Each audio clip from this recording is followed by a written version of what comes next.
ஆனா இதுல மிக முக்கியமா MS Dhoni, the great captain MS Dhoni ஆடும் லெவனில் ஆசானாக இருக்க போறார்.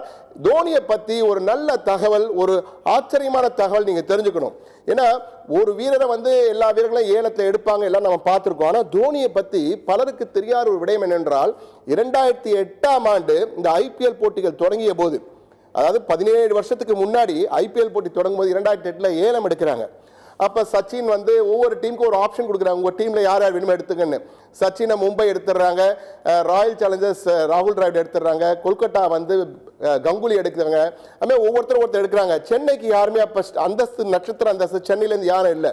சென்னையோட IPL அணி அப்போ உரிமையாளர் இருக்க சீனிவாசன் என்ன பண்ணுறாரு, சேவாக எடுக்கலாமான்னு பேச்சுவார்த்தை நடக்குது. ஆனால் சேவாக வந்து டெல்லி வந்து அடம்பிடிச்சி எடுத்துடுறாங்க. அப்போ யாரை எடுக்கிறது அப்படின்னு அப்போ யாருமே எடுக்கலை. ஆனால் ஏலத்தில் பார்த்துக்கலான் இருக்கும்பொழுது தோனி வந்து ஏலத்துக்கு வர்றார். தோனியை வந்து ஒருத்தர் இல்லைங்க, அப்போ இருந்த 8 அணியுமே தோனி எடுக்கணும்னு பார்க்குறாங்க.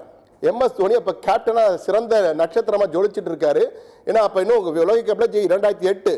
அப்போ வந்து எல்லாருமே தோனி எடுக்கணும் 2007 ஜெயிச்சனால அந்த எல்லாருமே எடுக்கணும் ஒரு ஆர்வமாக இருக்காங்க. அந்த ஆர்வத்தில் வந்து கடைசியில் வந்து போட்டியை ஒவ்வொருத்தராக கழிட்டே வராங்க. கடைசியில் அப்பயும் வந்து மும்பையும் சென்னையும் தான் மோதுறாங்க. மும்பை இந்தியன்ஸும் சென்னை சூப்பர் கிங்ஸும் மோதுறாங்க. தோனியை யார் எடுக்கிறதுன்னு வேற வழி இல்லாமல் பணத்தை ஏற்றிட்டே போகிறாங்க. ஏலத்தொகை அதிகமான என்ன பண்ணன்னு தெரியல.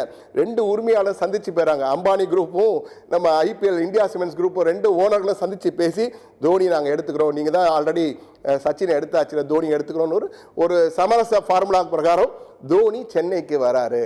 இப்படி தாங்க தோனி வந்தார்.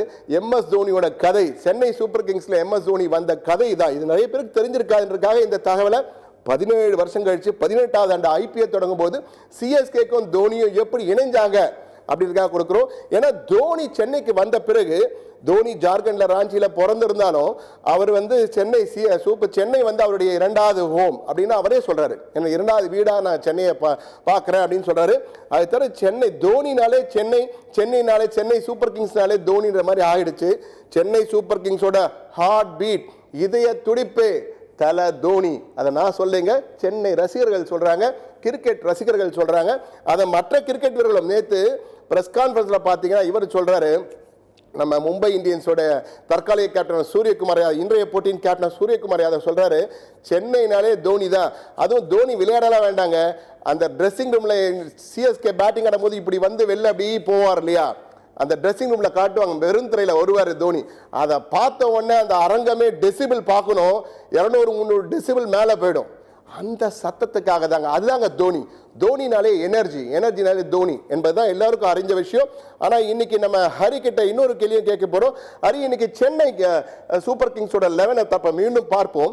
அந்த 11 வீரர்கள் பட்டியலை பார்க்கலாம். நீங்க இப்ப அந்த வீரர்களை பார்க்கும்பொழுது என்னோட கேள்வி என்னன்னா, இன்னைக்கு இந்த இம்பாக்ட் பிளேயரா யார் வருவா, யார் போக போறா? ஏன்னா கான்வாய் நம்முடைய லெவல்ல இல்ல, கான்வாய் இம்பாக்ட் பிளேயரா உள்ள வருவாரா?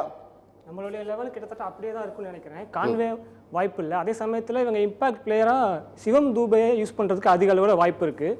குறிப்பாக சிவம் தூபையை பேட்டிங் ஆடுறதுக்கு யூஸ் பண்ணிக்கிட்டு பவுலிங்க்கு பார்த்தீங்கன்னா நூர் அகமது அல்லது இந்தியாவோட இளம் வேகப்பந்து வீச்சாளர் கமலோஸ் நாகர்கோட்டியை வேணால் உள்ள அந்த மாதிரி ஒரு எதிர்பாராத திருப்பமாக இருக்கிறதுக்கு வாய்ப்புகள் இருக்கு. சிவம் துபையை வந்து இம்பாக்ட் பிளேயரா யூஸ் பண்ணுவாங்கன்னு நினைக்கிறீங்க? நிச்சயமா என்ன பண்றாங்கன்னு பார்ப்போம்.